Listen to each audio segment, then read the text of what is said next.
ನೀವು ನೋಡ್ತಾ ಇದ್ದೀರಾ ಜನಸೇವಾ ಕನ್ನಡ ಟಿವಿ. ಇದು ನಿಮ್ಮ ವಾಹಿನಿ. ಇದ್ದದ್ದು ಇದ್ದಾಗೆ. ಕೊಪ್ಪಳದಲ್ಲಿ ಬಲ್ಡೋಟ ಸ್ಟೀಲ್ ಕಾರ್ಖಾನೆ ಸ್ಥಾಪನೆ ವಿರೋಧಿ ಹೋರಾಟಕ್ಕೆ ಗವಿಮಠದ ಸ್ವಾಮೀಜಿ ಬೆಂಬಲ. ಕೊಪ್ಪಳದ ಆಲವರ್ತಿ ಗ್ರಾಮದಲ್ಲಿ 54,000 ಕೋಟಿ ರೂಪಾಯಿ ಬಂಡವಾಳದ ಬೃಹತ್ ಸ್ಟೀಲ್ ಅಂಡ್ ಪವರ್ ಘಟಕ ಸ್ಥಾಪನೆಗೆ ಬಲ್ಡೋಟ ಕಂಪನಿ ಮುಂದಾಗಿದೆ.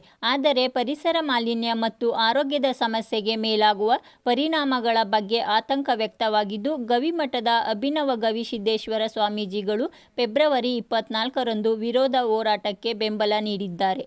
ಕೊಪ್ಪಳ ಬಂದ್ ಕೂಡ ಘೋಷಿಸಲಾಗಿದೆ. ಕಾರ್ಖಾನೆಯಿಂದ ಉದ್ಯೋಗಾವಕಾಶಗಳು ಸೃಷ್ಟಿಯಾಗುವುದರ ಜೊತೆಗೆ ಅದರಿಂದಾಗುವ ಪರಿಣಾಮಗಳನ್ನು ಪರಿಗಣಿಸುವುದು ತುಂಬಾ ಅತ್ಯಗತ್ಯ ಇದೆ ಎಂದರು.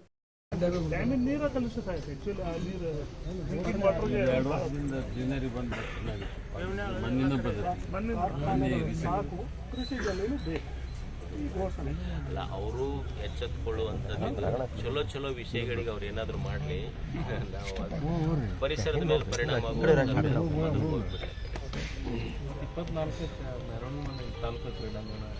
ಎಲ್ಲಿ ಮಾಡ್ತಾರೆ, ಎಲ್ಲಿ ಬಿಸಿಲು ಇರ್ತೈತೇನಲ್ಲ ಇದ್ರಾಗ ಮಾಡ್ಬೋದಾ?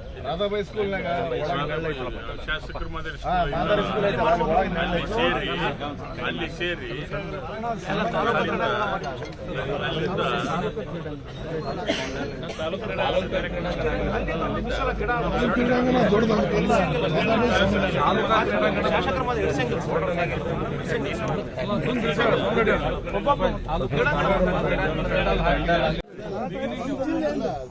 ಸ್ಟೀಲ್ ಆ್ಯಂಡ್ ಫಸ್ಟ್ ಫ್ಯಾಕ್ಟ್ರಿ ಕೊಪ್ಪಳದಿಂದ ಏನು ಈಗ ನಾವು ಅಲ್ಲ, ಅವರು ನಮ್ಮನ್ನು ಕರೆಕ್ಟ್ ಬಂದಿದ್ರು, ನಾವು ಬರಂಗಿಲ್ಲ ಅಂತ ಹೇಳ್ಬಿಟ್ಟಿವಿ. ಮತ್ತೆಲ್ಲ ಶಾಸಕರು ಸಚಿವರಿಗೆ ಮಾತಾಡೈತಿ, ಅವರು ಯಾರು ಹೋಗಂಗಿಲ್ಲ. ಈಗ ಅವ್ರು ಹೆಂಗೆ ಪೂಜೆ ಮಾಡ್ತಾರೆ ನೋಡೋಣ ಅಂತಲ್ಲ, ಅವರಿಗೆ ಮಾತಾಡಲ್ರಿ.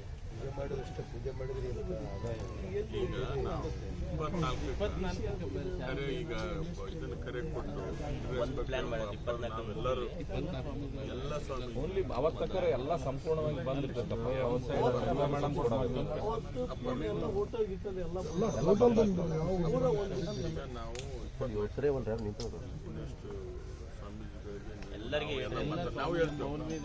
ಎಲ್ಲರಿಗೆ ಹೇಳೋದಿಲ್ಲ, ಇದು ಸಾಮೂಹಿಕ ಒಂದು ಒಪ್ಪಂದ ಇಲ್ಲಿಗೆ ಎಲ್ಲರೂ ಬದುಕ್ತೀವಿ, ಎಲ್ಲರೂ ನೇತೃತ್ವ ವಹಿಸ್ರಿ, ಎಲ್ಲರೂ ಕೂಡಿ ಮಾಡ್ರಿ.